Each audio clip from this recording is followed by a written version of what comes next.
The afternoon sun beat down on Officer Reynolds as he sat in his patrol car, hidden just enough behind the large oak tree at the corner of Maple and Pine.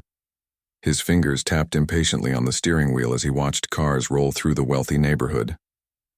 Most people slowed down at the stop sign across the intersection, but few came to a complete halt. Still, Reynolds wasn't interested in most people today.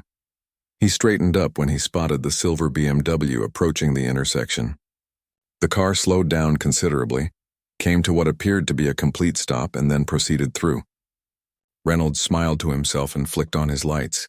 The BMW pulled over immediately, tires crunching on the pristine suburban gravel. Reynolds took his time, checking his appearance in the rearview mirror before stepping out of his patrol car. He enjoyed this part, the power of making someone wait, wondering what they'd done wrong. As he approached the driver's side window, Reynolds noticed the man inside was wearing a button-up shirt and tie, his posture straight and proper. The window rolled down smoothly, and the driver looked up with a polite, questioning expression. "License and registration," Reynolds said, skipping any greeting. "Good afternoon, officer," the driver replied with a deep, measured voice. "May I ask why I've been stopped?" Reynolds let out a small chuckle. "You ran that stop sign back there." The driver's eyebrows raised slightly. "I'm quite certain I came to a complete stop, officer." "Well, I'm quite certain you didn't," Reynolds mimicked, his tone mocking. "License and registration, please." The driver took a slow breath. "My name is Dr. Anthony Wilson. I live just 3 blocks from here on Oakwood Drive." He reached carefully for his wallet. Reynolds watched with narrowed eyes. "I don't care if you're the Queen of England. In this neighborhood, we follow the rules." Dr. Wilson paused, his hand still on his wallet. "I assure you, officer, I follow the rules meticulously. I've been driving for over 20 years without so much as a parking ticket." Reynolds laughed again, louder this time. "Yeah, right. And I'm sure you bought that car with your hard-earned money, too." The doctor's face remained composed, but something flickered in his eyes, a familiar pain, quickly masked. He handed over his license and registration without another word. Reynolds snatched the documents. "Sit tight. Don't go anywhere." As he walked back to his patrol car, Reynolds noticed a couple walking their dog on the sidewalk across the street.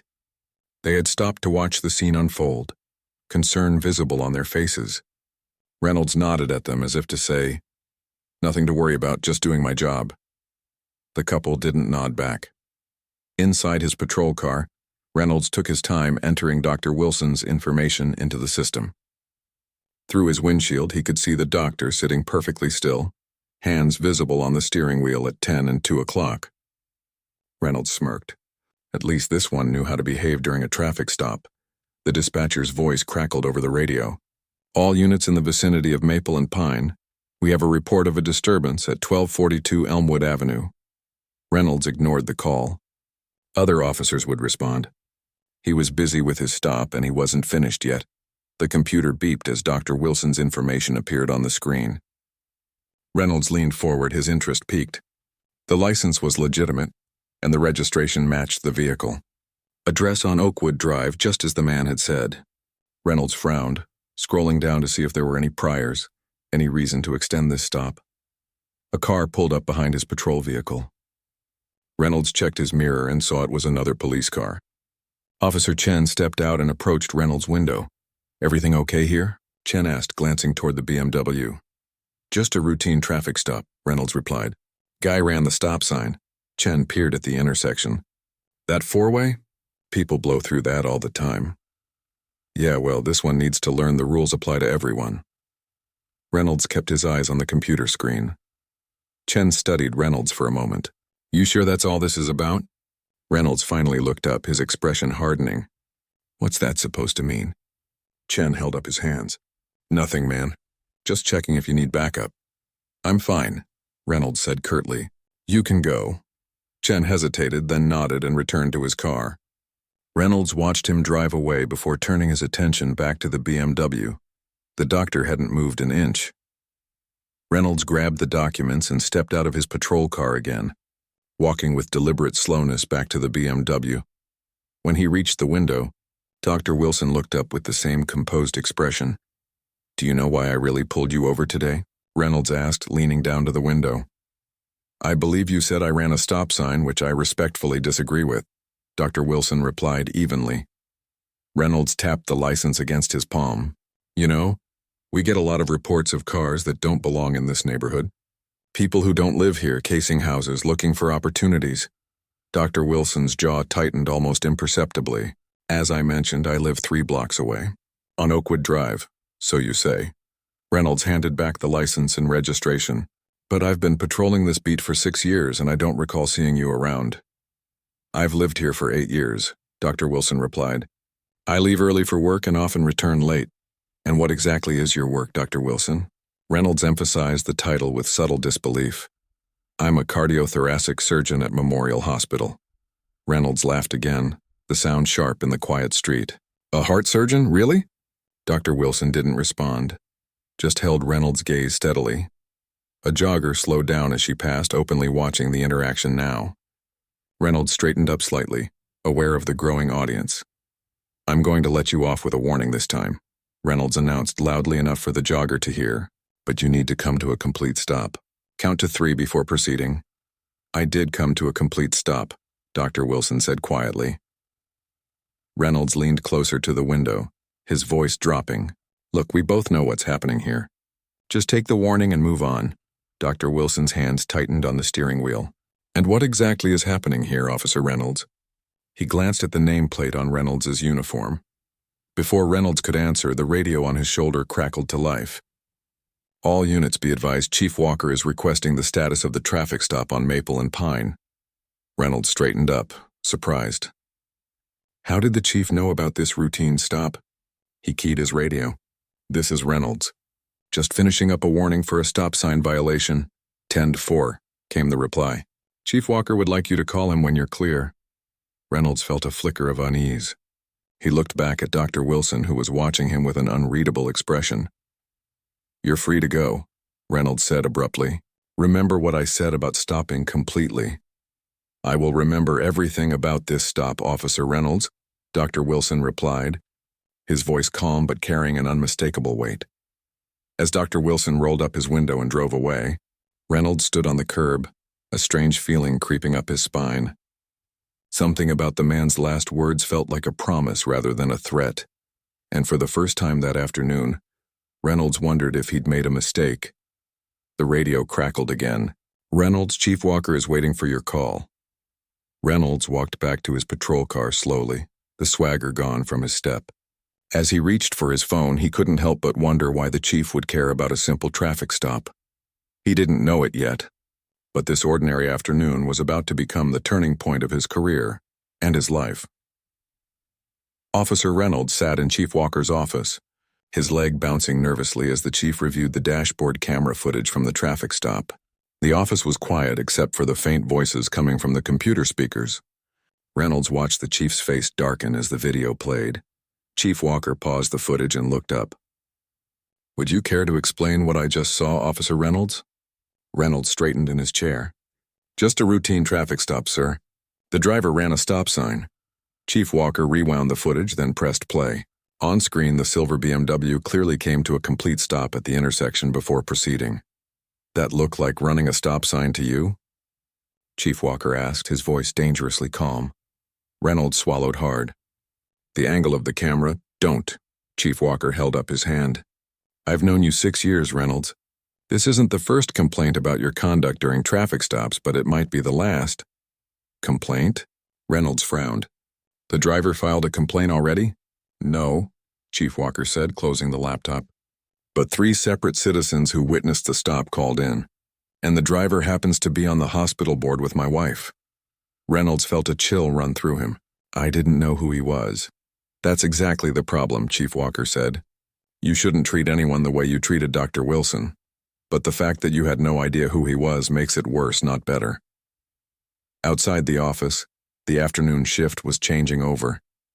Reynolds could hear the normal chatter and movement, the everyday sounds of the precinct that had always felt like home. Now those sounds seemed distant, as if he was already being pushed outside. I'm placing you on administrative leave, Chief Walker said, sliding a form across the desk. Effective immediately, pending review by Internal Affairs. Chief, that's not necessary, Reynolds protested. I can explain. I've seen the video, Reynolds. I heard the audio. There's nothing to explain. The chief's voice was tired. You laughed at him. You mocked him. You insinuated he didn't belong in his own neighborhood and that he couldn't possibly be a surgeon. Reynolds felt his face grow hot. Put like that, it sounded bad. But it wasn't how he saw it in the moment. I was just being cautious. You always tell us to trust our instincts. Your instincts? Chief Walker leaned forward. Or your prejudices? The question hung in the air between them. Reynolds had no answer. Turn in your badge and gun, Chief Walker said finally. The department psychologist will call you to schedule sessions. You'll need her clearance before you can even be considered for return to duty. Psychological evaluation? Reynolds stood up, anger flaring. For a traffic stop? That's ridiculous. Sit down, Chief Walker ordered, his voice sharp enough that Reynolds immediately complied. This isn't just about today. It's about a pattern, and if you can't see that pattern, then yes, you absolutely need to speak with the psychologist. Reynolds sat in stunned silence as the chief outlined the complaints against him over the years. Traffic stops that targeted certain drivers. Reports filed with questionable language. Use of force incidents that always seem to happen with one demographic. I've looked the other way too long, Chief Walker admitted, regret evident in his voice. I kept hoping you'd grow out of it or that the sensitivity training would take hold. That's on me. But it stops today. As Reynolds left the chief's office 30 minutes later, he felt the stares of his fellow officers. News traveled fast in a small precinct. He kept his eyes down as he cleaned out his locker, ignoring the whispers. Officer Chen approached as Reynolds was zipping up his duffel bag. Tough break, man. Reynolds grunted in response. For what it's worth, Chen said quietly. I tried to warn you. I don't need your pity, Reynolds snapped. Chen shook his head. It's not pity. It's concern. For you, for the department, for the community we're supposed to protect. You're a good cop in many ways, Reynolds. But you've got a blind spot the size of Texas. Reynolds shouldered past him without responding. He wasn't in the mood for a lecture, especially not from Chen, who everyone called the Boy Scout behind his back for his by-the-book approach. The drive home felt surreal. Reynolds had never left a shift in the middle of the day before, had never driven home in his civilian clothes when he should have been in uniform. The administrative leave form sat on the passenger seat like an unwelcome companion. His phone rang as he pulled into his driveway. It was his mother. Michael, are you coming for dinner tonight? Your father's been asking when you'll visit.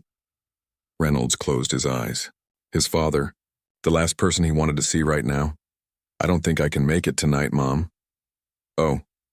Her disappointment was clear. Your father was hoping to thank that doctor again. He's coming for coffee after dinner. Reynolds froze. What doctor? The one who saved your father's life, of course. Dr. Wilson is stopping by. Such a kind man. He checks on your father every few weeks, even though it's been months since the surgery. The world seemed to tilt beneath Reynolds's feet. Dr. Wilson? Anthony Wilson? The heart surgeon? Yes, that's him.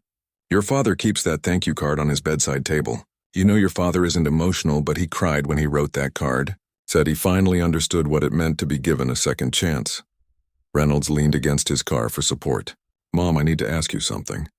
What does Dr. Wilson look like? What a strange question, his mother replied. He's tall, distinguished looking. Always wears a tie, even on weekends. Why do you ask? Is he black? Yes, of course. He's originally from somewhere down south, I think. Georgia, maybe? He told us a lovely story about his grandfather being one of the first black doctors in his hometown. Michael, why are you asking these questions? Reynolds couldn't answer. His throat had closed up completely. Michael, are you still there? I have to go, Mom. I'll call you later. He hung up before she could protest. Inside his house, Reynolds went straight to the bathroom and splashed cold water on his face. When he looked in the mirror, he barely recognized himself. The man who stared back at him looked haunted. 6 months ago, his father had collapsed at a family barbecue. Heart attack, massive and sudden. Reynolds had performed CPR while they waited for the ambulance, his police training kicking in automatically. But at the hospital, the doctors had been grim. His father needed emergency surgery, complex and risky. Dr. Wilson had been the surgeon on call that day. Reynolds remembered pacing the waiting room, remembered the surgeon coming out still in his scrubs, remembered the gentle way he'd explained the procedure and the careful way he'd laid out the recovery process. Reynolds had shaken the man's hand, had thanked him with tears in his eyes, had promised anything at all, if he could just save his father, and today, he had pulled that same man over and treated him like a criminal. The realization hit Reynolds like a physical blow. He barely made it to the toilet before he threw up. Hours later, Reynolds sat in his darkened living room, his father's get-well card in his hands. He had found it in a drawer, forgotten among bills and junk mail. Inside, Dr. Wilson had written a personal note along with his signature. "It was my privilege to care for your father. Every life is precious, every heart valuable beyond measure. Remember to treasure the time you have together." Reynolds read the words over and over, shame burning through him like acid. His phone lay on the coffee table, the screen showing a dozen missed calls. His mother wondering why he wasn't at dinner. The police psychologist trying to schedule his first appointment, Chief Walker, probably checking to make sure he was okay. Reynolds ignored them all. Instead, he pulled up the department's online portal and began to type his formal apology. Not because he had to, not because it might save his job, but because for the first time, he understood exactly what he had done and who he had done it to. The man who had saved his father's life had been treated like a criminal by the very son whose tearful thanks he had accepted with grace and humility. Reynolds typed through the night, deleting and rewriting, struggling to find words adequate for his shame. By dawn, his eyes were red and his hands shaking, but the letter was done. It wasn't enough. It would never be enough. But it was a beginning. Dr. Wilson sat in his office at Memorial Hospital staring at the formal apology letter he'd received that morning. The department letterhead seemed almost comically official for what was at its heart a deeply personal matter. He placed the letter down and rubbed his tired eyes. 3 days had passed since the traffic stop. 3 days of turning the incident over in his mind, during quiet moments between surgeries and patient consultations. 3 days of colleagues noticing his distraction but being too polite to ask about it directly. A soft knock at his door pulled him from his thoughts. "Come in," he called, quickly sliding the letter into a drawer. Nurse Taylor poked her head in. "Your 4 o'clock canceled, so you have an unexpected break." She smiled. "And Mrs. Reynolds called to confirm you're still coming for coffee tonight." Dr. Wilson froze. "Mrs. Reynolds?" "The woman whose husband had the triple bypass 6 months ago," Nurse Taylor reminded him. "You've been checking on him every few weeks. She called to make sure you were still coming by tonight since you missed the dinner 2 nights ago." The connection hadn't occurred to him until this moment. Reynolds, the officer who had pulled him over, whose name had been displayed on the badge that Dr. Wilson had made a point to memorize, was named Reynolds. It couldn't be a coincidence, not in a town this size. "Thank you," he said to Nurse Taylor, his mind racing. "Please tell her I'll be there." After she left, Dr. Wilson reopened the drawer and took out the letter. He read it again, this time with new understanding. The officer had known exactly who he was when he wrote this, not just a random black driver he had harassed, but the surgeon who had saved his father's life. The apology took on new dimensions, layers of shame and regret evident in every carefully chosen word. It wasn't just a form letter sent to avoid a lawsuit. It was a confession. Dr. Wilson leaned back in his chair, memories of the Reynolds case coming back to him in vivid detail. A retired firefighter, stubborn and proud, who had nearly died on his operating table. The son, a police officer, who had performed CPR until the ambulance arrived, likely saving his father's life before Dr. Wilson ever saw him. The family gathered in the waiting room, their faces drawn with worry and hope. He remembered them all clearly now. And he remembered Officer Reynolds shaking his hand afterward, tears streaming down his face, gratitude pouring out of him in a jumble of words. The same man who had laughed in his face at the traffic stop. Dr. Wilson closed his eyes, feeling the familiar weight settle on his shoulders, the weight of being seen as a threat until proven otherwise, the weight of having to be exceptional just to be treated as equal, the weight of watching someone's entire perception change when they discovered his credentials, as if doctor was the only title that made him worthy of respect. His phone buzzed with a text from his wife. "Coming home for dinner?" "Not tonight," he texted back. "Making a house call. I'll explain later." The drive to the Reynolds home that evening felt like crossing some invisible boundary.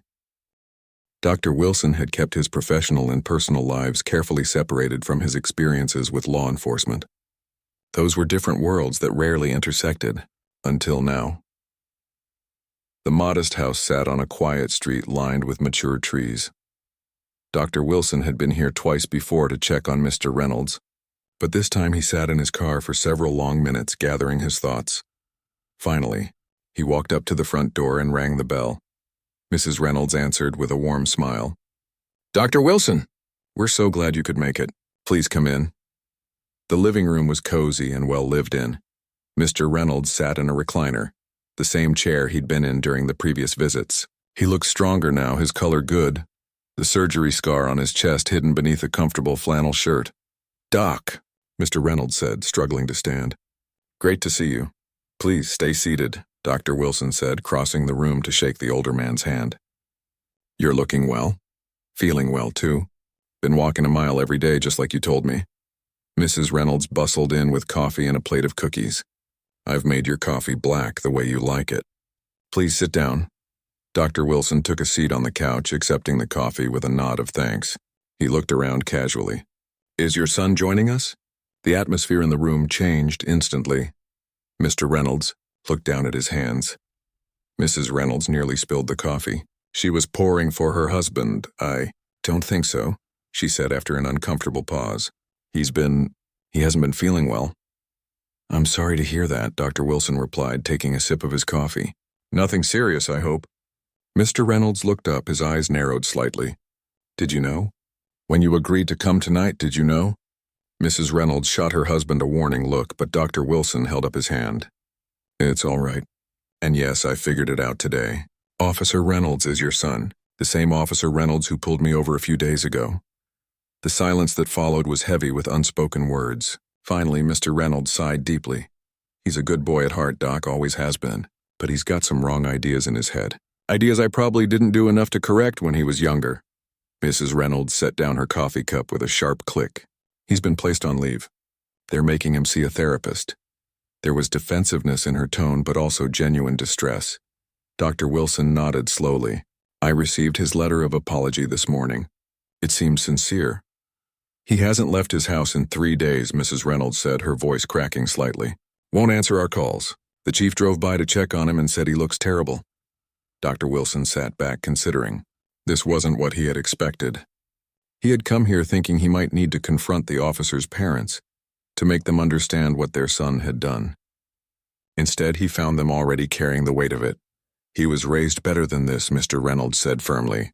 "My father was a civil rights activist in the 60s. Marched with Dr. King. I've got the photos in our family album." He shook his head. Somewhere along the way, Michael lost sight of those values. The job changed him. Or maybe he just changed, and the job gave him power to act on it. Dr. Wilson thought of his own father, who had taught him how to survive traffic stops. Hands visible, movements slow, voice calm and respectful no matter what. Never give them a reason. The rules passed down through generations of black men. The terrible inheritance of fear. "I'd like to speak with him," Dr. Wilson said finally. Mr. and Mrs. Reynolds exchanged a look of surprise. "You would?" Mrs. Reynolds asked. "After how he treated you?" "Because of how he treated me," Dr. Wilson clarified. "And because of how he treated me 6 months ago, when his father was my patient. Those were 2 very different interactions with the same person. I'd like to understand why." Mr. Reynolds nodded slowly. "He lives about 10 minutes from here. Small apartment near the lake." He wrote down the address on a notepad. "I can't promise he'll open the door." "That's all right," Dr. Wilson said, folding the paper and putting it in his pocket. "I'm used to difficult patients." Before he left, Mrs. Reynolds stopped him at the door. "Why are you doing this, Dr. Wilson?" "You could have filed a complaint. Could have made things much worse for him." Dr. Wilson considered the question carefully. "I believe in healing," he said finally. "It's not just about fixing what's physically broken. Sometimes it's about addressing the deeper wounds, the ones we can't see but that cause the most damage." "You're a good man," Mrs. Reynolds said, her eyes bright with tears. "I'm just a man," Dr. Wilson corrected gently, "who wants to be seen as one." The drive to Officer Reynolds' apartment was short, but it gave Dr. Wilson time to question his decision. He wasn't a therapist or a counselor. He was a surgeon, trained to cut out disease and repair damage with precise physical actions. The kind of healing needed here was far less straightforward. As he parked outside the small apartment complex, Dr. Wilson reminded himself that he wasn't doing this just for Officer Reynolds. He was doing it for himself, for his own sons who would someday drive these same streets, for every patient who deserved to be seen as a person first, regardless of their skin color. He was doing it because sometimes the hardest path forward was also the only one worth taking. Dr. Wilson took a deep breath and stepped out of his car, ready to face the man who had laughed at him just 3 days ago, the man who now knew exactly who he was. Officer Reynolds opened his apartment door on the third knock, his appearance shocking even to Dr. Wilson, who was used to seeing people at their worst. The officer's eyes were bloodshot, his face unshaven, and he wore the same clothes he had likely been wearing for days. Recognition dawned on his face immediately, followed by disbelief and then shame so profound it seemed to physically push him backward. "Dr. Wilson," he said, his voice barely above a whisper. "How did you—" "Your parents," Dr. Wilson replied simply. "May I come in?" Reynolds stood frozen for a moment, then stepped aside wordlessly. The apartment was small but would have been nice if not for the current state of neglect. Empty takeout containers littered the coffee table. Unwashed dishes filled the sink. The blinds were drawn, casting the room in gloomy shadows. "I wasn't expecting visitors," Reynolds mumbled, hastily clearing some clothes from the couch. "Clearly," Dr. Wilson said, but without judgment. He remained standing, taking in the space. A police academy graduation photo hung on one wall. Beside it, a picture of Reynolds and his father fishing together. "I just came from your parents' house." Reynolds stiffened. "They told you what happened?" "They didn't need to. I put it together when I realized the connection." Dr. Wilson finally sat down on the cleared space of the couch. "Your letter arrived this morning." Reynolds remained standing, shifting his weight uncomfortably. "I meant every word." "I believe you did," Dr. Wilson said. "Which is why I'm here instead of in a lawyer's office." Reynolds flinched at that, then finally sank into the armchair across from Dr. Wilson. "I would understand if you wanted to sue, or press charges for harassment." Dr. Wilson studied the man before him. Gone was the arrogant officer who had laughed in his face. This man looked broken, hollowed out by his own actions. "What happened that day, Officer Reynolds?" "I'd like to hear your perspective." Reynolds looked surprised at the question. "My perspective doesn't matter. What I did was wrong. I agree that it was wrong," Dr. Wilson said evenly, "but I still want to understand why it happened." Reynolds ran a hand over his face, then through his unwashed hair. "I don't have a good answer for you, Dr. Wilson. I don't need a good answer. I need an honest one." The silence stretched between them, heavy with unspoken words. Finally, Reynolds let out a long breath. "I saw a black man in an expensive car in a wealthy neighborhood," he admitted, his voice hollow. "And I made assumptions. Assumptions I've been making for years without really examining them." Dr. Wilson nodded, encouraging him to continue. "When I was a rookie, I had a training officer who taught me to look for things that don't belong." That was his phrase. "People who don't fit the neighborhood. Cars too nice for the driver." He never explicitly mentioned race, but Reynolds trailed off, the implication clear. "And you internalized that lesson," Dr. Wilson observed. "I did, and I never questioned it. Even when other officers like Chen would call me out. I just thought they were soft, not street smart." Reynolds looked directly at Dr. Wilson for the first time. "But that's not the worst part." "What's the worst part?" "The worst part is that I didn't recognize you," Reynolds said, his voice cracking. "You saved my father's life. I shook your hand. I thanked you. I prayed for you that night, Dr. Wilson. Actually prayed, thanking God for sending you to save my dad." Dr. Wilson absorbed this quietly. "But when I saw you in that car," Reynolds continued, "none of that mattered. I didn't see the brilliant surgeon. I didn't see the man my family owes everything to. I just saw—" He stopped, unable to finish. "You just saw my skin." Dr. Wilson completed the thought. Reynolds nodded, shame evident in every line of his body. "Do you know what I thought when you pulled me over?" Dr. Wilson asked, his tone still remarkably calm. Reynolds looked up, waiting. "I thought, here we go again. Not anger, not surprise, just resignation." Dr. Wilson leaned forward slightly. "Do you understand what that means, Officer Reynolds? That a man my age, with my education, with my position in this community, sees flashing lights in his rearview mirror and thinks, "Here we go again?" Reynolds swallowed hard. "I'm starting to." "When you laughed at me," Dr. Wilson continued, "when you mocked the idea that I could be a surgeon, do you know what I was thinking?" Reynolds shook his head. "I was thinking about my sons, about the fact that someday they'll be driving too, and they'll get pulled over by someone like you, someone who looks at them and sees a threat or a criminal or something that doesn't belong, and maybe that officer won't just laugh. Maybe he'll do worse." Reynolds paled visibly as if the thought had never occurred to him before. "That's what was going through my mind," Dr. Wilson said. "Not anger at you personally. Fear for my children. The same fear my father felt for me, and his father for him." Reynolds stood up abruptly and walked to the window, pulling open the blinds. Light flooded the dim room, making both men blink. Outside, the afternoon sun sparkled on the lake. "I've been sitting in the dark for 3 days," Reynolds said, his back to Dr. Wilson. "Thinking about everything, about who I've been as a police officer, about the damage I've done." He turned around. "The chief has me seeing the department psychologist. She's having me review all my traffic stops for the past year. The pattern is—" He stopped, struggling for words. "Obvious?" Dr. Wilson suggested. "Damning," Reynolds corrected. "I've been pulling over black and brown drivers at 4 times the rate of white drivers, making arrests at 6 times the rate. Using force—" He shook his head, unable to continue. Dr. Wilson stood up as well, closing some of the distance between them. "And now that you see the pattern?" "I can't unsee it," Reynolds said simply. "I can't go back to who I was before. But I don't know if I can be a police officer anymore. I don't know if I should be." Dr. Wilson considered this. "When I make a mistake in surgery, not a mistake of bias, but a genuine error of technique. Do you know what happens?" Reynolds frowned at the apparent change of subject. "No, I have to report it. I have to face review by my peers. I have to learn from it so I never make that same mistake again." Dr. Wilson's voice took on the precision he used when explaining procedures to patients. "But no one suggests I should stop being a surgeon. They expect me to become a better one." Reynolds blinked, processing this. "The community doesn't need fewer police officers, Officer Reynolds. It needs better ones. Officers who can recognize their biases and work to overcome them. Officers who see the humanity in every person they encounter, regardless of what they look like or what neighborhood they're driving through." "You think I can be that kind of officer?" Reynolds asked, disbelief evident in his voice. "I think you have a choice," Dr. Wilson replied. "You can hide in the dark, ashamed of what you've done, or you can step into the light and do the hard work of becoming someone different, someone better."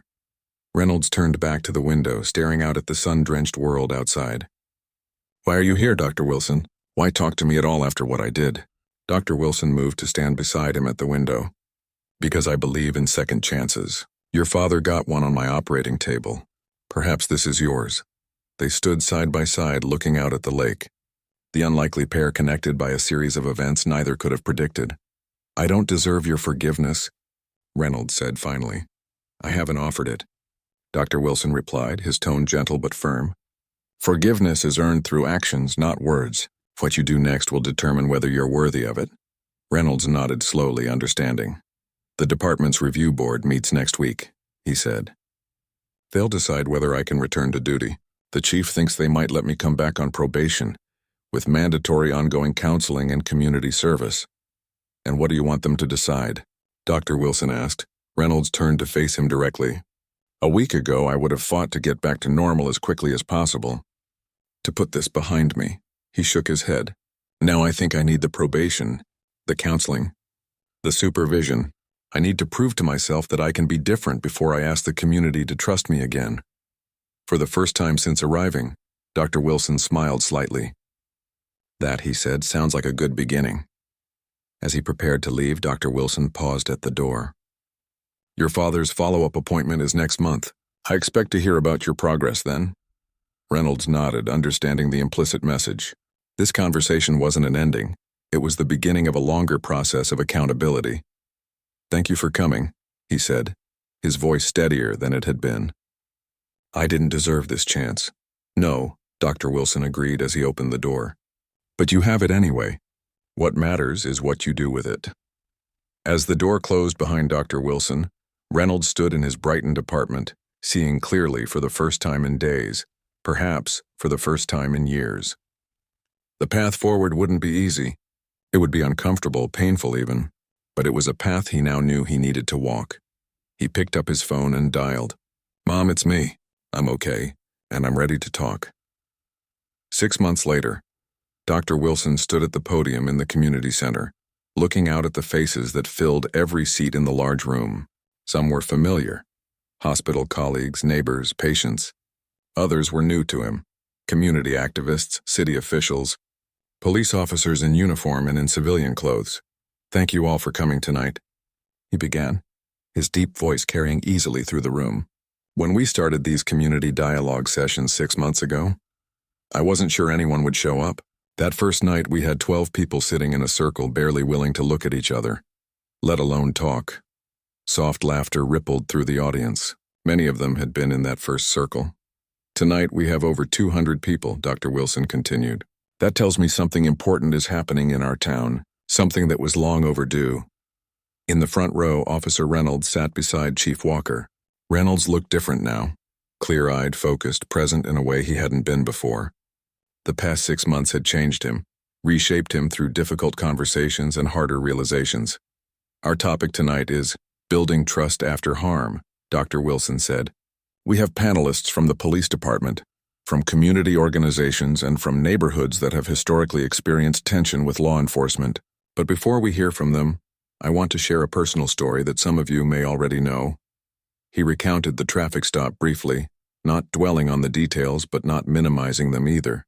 He described the subsequent meeting in Reynolds' apartment. And then he spoke about what had happened since. Officer Reynolds returned to duty 3 months ago, after extensive training and psychological evaluation, Dr. Wilson explained. He asked to be assigned to community policing in neighborhoods he had previously patrolled with bias. He requested the most diverse areas, the ones he had once seen only through the lens of stereotype and suspicion. Reynolds looked down briefly, then raised his eyes again, accepting this public acknowledgement of his past failings. Many people, including some in this room tonight, questioned whether he should wear the badge again, Dr. Wilson continued. Those concerns were valid. Trust once broken is not easily repaired, but the harder path is not always the wrong one.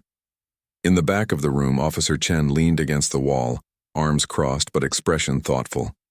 Beside him stood several other officers from the precinct, some still skeptical of the whole process, others increasingly convinced. "I believe in second chances," Dr. Wilson said, echoing the words he had spoken in Reynolds' apartment months earlier. "But I also believe in accountability." Officer Reynolds didn't just return to his job as if nothing had happened. He came back changed, committed to being part of the solution rather than perpetuating the problem. Reynolds swallowed hard, clearly moved by these words from a man he had once treated with such disrespect. "But this isn't just about one officer or one traffic stop," Dr. Wilson continued. "What happened to me happens to people in our community every day. The difference is that most don't have the protection of a white coat or medical degree. Most don't have the chief of police's wife on their hospital board. Most don't have the privilege that made my complaint impossible to ignore." The room was silent now, everyone focused intently on his words. Real change doesn't come from one incident or one conversation. It comes from sustained effort and uncomfortable truths. It comes from being willing to see patterns of harm and taking concrete steps to address them. Dr. Wilson gestured to a table of printed materials at the side of the room. "That's why tonight we're distributing the results of the department's 6-month audit of traffic stops, use of force incidents and arrests broken down by race, gender, and neighborhood." Chief Walker nodded, having approved the release of the data despite resistance from some officers and city officials.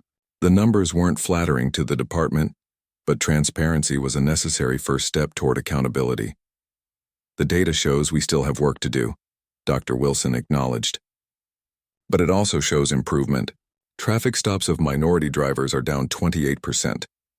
Use of force incidents have decreased by 35%. And the number of citizen complaints has dropped dramatically." He stepped away from the podium and moved to the center of the stage. "Now I'd like to invite our panelists to join me.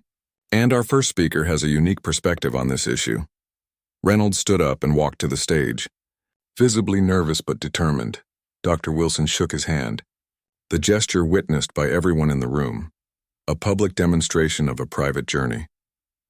6 months ago, I was placed on administrative leave after a traffic stop that exposed my bias and prejudice. Reynolds began, his voice quiet but steady. I pulled over Dr. Wilson because he was a black man driving an expensive car in a wealthy neighborhood. I laughed at him when he told me he was a surgeon. I treated him like a criminal when he had done nothing wrong. Reynolds paused, gathering himself. What I didn't know then was that this man had saved my father's life 6 months earlier. He had performed open-heart surgery on my dad. 8 hours of precision and care that gave my family years we might not have had otherwise. A murmur went through the audience. When I realized who he was, I was ashamed. Deeply, profoundly ashamed. Not just because I had treated my father's savior with disrespect, but because I had to ask myself a terrible question. Why did it take that personal connection for me to see Dr. Wilson as a human being worthy of dignity? The room was utterly silent now. I've spent the last 6 months trying to answer that question, Reynolds continued. Working with therapists, with community leaders, with fellow officers who have challenged me to be better. I've had to face ugly truths about myself and about patterns in my policing that I had never examined before. He looked out at the audience, making eye contact with faces black and white, young and old. I'm still learning. I'm still making mistakes. But I'm committed to the work of becoming the kind of officer who serves all members of this community with equal respect and care. Not because I might pull over someone who saved my dad's life, but because every person deserves to be treated with dignity, regardless of what they look like or what car they drive or what neighborhood they're in. As Reynolds continued to speak, Dr. Wilson watched the audience. He saw skepticism on some faces, hope on others. He saw his son sitting in the third row, listening intently to a police officer acknowledge harm and commit to change. He saw Chief Walker nodding in agreement. He saw community activists who had been demanding police reform for years, finally hearing the beginning of the conversation they had been trying to start. Later that evening, as people mingled after the formal program, Dr. Wilson found himself standing next to Reynolds at the refreshment table. That couldn't have been easy, Dr. Wilson said. Pouring himself a cup of coffee, Reynolds shook his head. Easiest thing I've done in months, actually. At least compared to the daily work. Dr. Wilson raised an eyebrow. The daily work? Checking myself. Questioning my instincts when they might be biases in disguise. Having conversations with other officers who still think this is all political correctness gone too far. Reynolds gave a small smile. The talking part is easy. The doing part is hard. Dr. Wilson nodded, understanding. My father used to say that real change happens slowly, then all at once. Like water wearing away at a stone. It seems like nothing's happening for the longest time, and then suddenly the stone cracks open. Which part do you think we're at? Reynolds asked. The slowly or the all at once? Dr. Wilson looked around the room at the unlikely gathering of people engaged in honest conversation. Both, maybe. For some people here, this is the first crack in the stone. For others, it's been a lifetime of pushing against it. Reynolds considered this. I used to think I was one of the good ones, you know. Not a bad cop. Not a racist. I couldn't see the water wearing away at me, changing how I saw the world, how I treated people. And now? Now I know better, Reynolds said simply. And I have to do better. Every day, every traffic stop, every interaction. Not because someone's watching, but because it's right. Across the room, Reynolds' father caught Dr. Wilson's eye and raised his coffee cup in a small salute of thanks. Beside him, 2 of Dr. Wilson's colleagues from the hospital were deep in conversation with community activists they would never have met otherwise. 6 months ago, Dr. Wilson said quietly, I thought the best outcome would be you losing your badge. I wanted you off the streets, away from people you could harm. Reynolds nodded, accepting this. I was thinking too small, Dr. Wilson continued. 1 officer removed doesn't change the system. But 1 officer transformed. He left the thought unfinished. Can make a difference, Reynolds completed. I hope. Dr. Wilson smiled slightly. Hope is a good place to start. Action is where the real work happens. As the evening wound down and people began to leave, Dr. Wilson's younger son approached, eyeing Reynolds with curiosity. Dad, we should go soon. Mom just texted that she's waiting in the car. I'll be right there, Dr. Wilson assured him. Thomas, this is Officer Reynolds. The boy extended his hand with the careful politeness of a child who has been well raised, but is naturally cautious around police. Reynolds shook it gently. It's good to meet you, Thomas. My dad says you're helping make things better, the boy said directly. Reynolds glanced at Dr. Wilson, then back to his son. I'm trying, he answered honestly. Every day I'm trying, the boy nodded, accepting this answer. Good, he said simply. Because someday I'll be driving too. The words. So similar to what Dr. Wilson had said in Reynolds' apartment months ago, hung in the air between them, a reminder of why all this mattered. Why the uncomfortable conversations and hard truths were necessary. For Reynolds, for Dr. Wilson, for the community they both served, and especially for the next generation who deserved better than the broken systems they had inherited. It wasn't an ending. It was barely even a beginning, but it was a step forward on a long road toward something better, something that might someday resemble justice. This was news to Takumi. His father had never expressed regret about his return, had never suggested he should have continued his music studies. He was sick, Takumi said. The business needed someone. True enough, Kenji agreed. But he always hoped you'd find a way to keep music in your life. He gestured toward the market. This place has history. Your family's legacy matters. But legacy isn't just about doing exactly what your parents did. It's about honoring their values while finding your own path. With that cryptic statement, Kenji returned to his own stall, leaving Takumi to finish his cleaning with a troubled mind. That evening, Takumi stood in his small apartment bathroom, getting ready for his piano performance at the hotel lounge. The past 3 months had established a new routine. 5 days a week he was fully the fishmonger, rising before dawn and working until mid-afternoon. But Friday evenings he taught 2 piano students, a doctor's daughter and an elderly man who'd always wanted to learn. Saturdays he performed at the Bayview Hotel, and Sundays, most challenging of all, he took the train to Sendai for rehearsals with the symphony orchestra. Having finally accepted Dr. Watanabe's persistent invitation to join their summer series as a guest pianist. His double life was exhausting, but exhilarating. The market provided stability and honored his family tradition. The music fed his soul in a way nothing else could. So far, he'd managed to balance both worlds, though not without cost. He had little free time, and the constant switching between fishmonger and pianist sometimes left him feeling fragmented. Belonging fully to neither identity, Takumi straightened his tie. No borrowed clothes now. He'd invested in his own suits for performances and studied his reflection. His face looked the same, but something in his eyes had changed. There was a spark there that had been missing for years. Despite the exhaustion, he felt more alive than he had since leaving music school. At the hotel, the lounge was already filling with people. Word had spread about the fishmonger pianist, and his performances had become something of a local attraction. Tourists came expecting novelty but stayed for the genuine artistry. Locals came out of curiosity but returned for the beauty of the music. As Takumi took his seat at the piano, he scanned the room automatically. His eyes found Haruka immediately, sitting at a small table near the front, a glass of white wine before her. She smiled when their eyes met, and he nodded slightly before turning to the keyboard. He began with light, pleasant pieces, jazz standards and approachable classical works that set a sophisticated but relaxed mood.